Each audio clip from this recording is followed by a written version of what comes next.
Saklaman siz meni, onsuzam vaktim az. Yarım karışıp dur, eğlensem Gabanyar. Söz verdim men ona, varyan bir saattan. Kalaysam gece birden, olmağa karışmaz. Gabanyar, o hemmeden meni. Gabanyar, yolumda dur gödi. Bana derin elim eken gülleri, renk bolsun kızıl. Men onu bugün beğenirmeli, o kızıl renk halaya. Diyenler şakalar yine ol, bana yolumda eğlenir. Yüreğime salıp yüreğini men yanına varyan. Gabanyar, o hemmeden meni.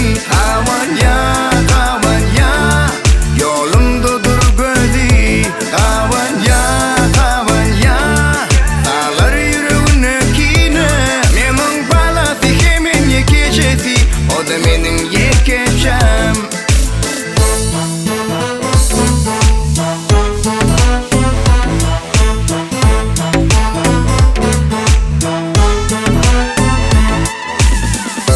Çalın yine şeyle sazları, elinize alın gülleri. Sevgi kurşusun taşta veregi. Mene varyan yanına, beni görüp basar bağrına. Sebebi aramıza sevgi. Gabanyar, o hemmeden meni. Gabanyar, yolumda dur gödi. Gabanyar, dağlar yüreğine kine. Menin balası hemen yekecesi, o da menin yekeceğim. Bununkilerden ütköşü, kurnalın yalı yara yetme üçün bəsteşi.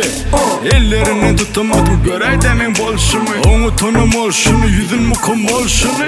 Gözleri on göğe eki umman. Holuduğum yollarım uzalanım ol ya. Eğilesem yüreğini özüme bir meskin. Araştırsam ülkeleri tiz yanına yetsem. Bir kere vatıra sitire getire serimi yitirimen. Seni men elime getire beni yitirivelemerim. Yekece fikir bu kellede sen yanına barsam. Kayta lap bu sözlerimi aysam.